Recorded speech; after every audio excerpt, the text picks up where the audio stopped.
Facts and fiction's fiction.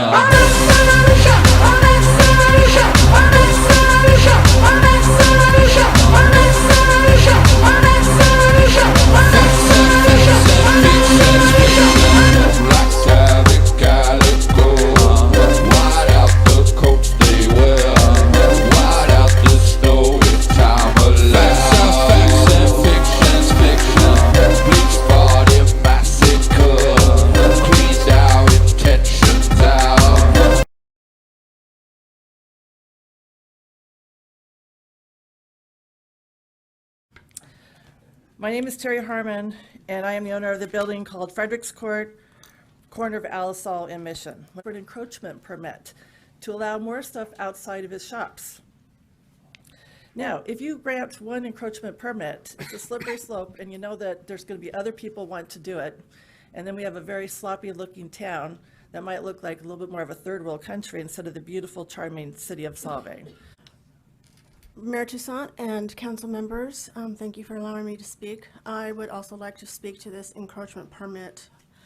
Foot traffic in Solvang can be very heavy at times, and with store products spilling out of storefronts, this competes with sidewalk space and creates an unpleasant ambling and sightseeing experience, not to mention a possible hazard to pedestrians.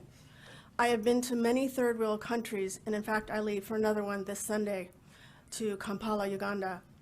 I don't take these trips as a tourist, but nonetheless, I will expect to see the exact thing in Kampala, as I have seen in other third world countries to which I have traveled, which is products and wares displayed outside of storefronts.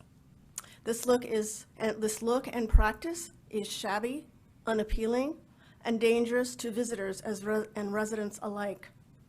It is degrading to our beautiful Solvang village. I encourage you to vote against this permit. Thank you. Mayor Toussaint and City Council, I was involved in the writing of the first sign regulations when Solvang became a city.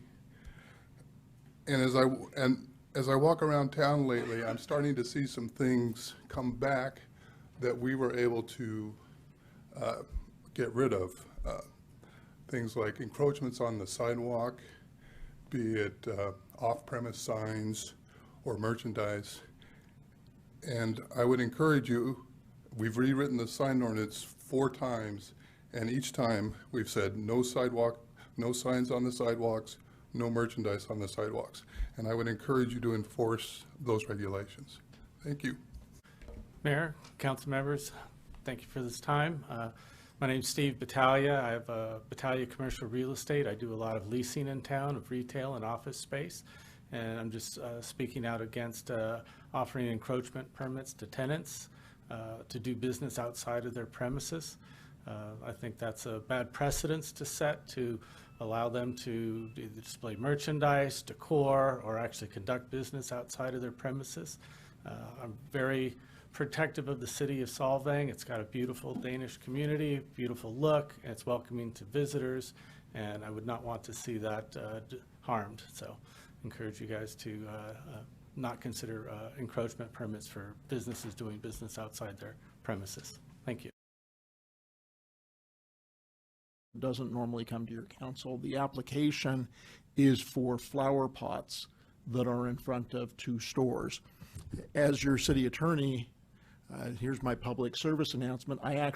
People are going to have flower pots or other things on the sidewalk. I'd like them to come in and get encroachment permits, which are in fact required by the city. And there are good reasons that the city doesn't have people have flower pots and other things that I should be careful in saying this. There is a requirement for flower pots and other things to get encroachment permits on the sidewalk. The city does have and has had since 1988 in its design guidelines a provision that says the use of flowers, especially planted in pots, boxes, window boxes, hanging boxes, and hanging baskets is encouraged. So you actually encourage people to have those flower pots out in front of their stores. And if you walk around, I did today, I would kind of call Solvang the city of pots because they're all over the place in the TRC. Plural, right? Plural pots, many, many, many pots with many, many, many pretty flowers in the very many pretty pots. You want to require people generally to have encroachment permits if you're going to let them have things on the sidewalk.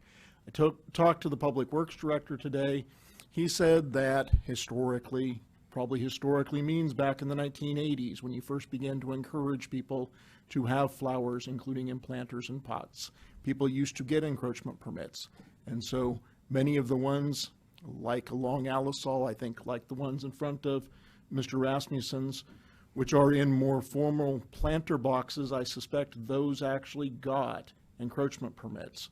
More recently, apparently perhaps over the last 20-ish years, people have not actually been coming in and getting encroachment permits for their many, many, many pots. And so to the extent that this is about flowers in flower pots, again, we would like people to come in and go through the formal process. As I understand, the application is for flowers in flower pots.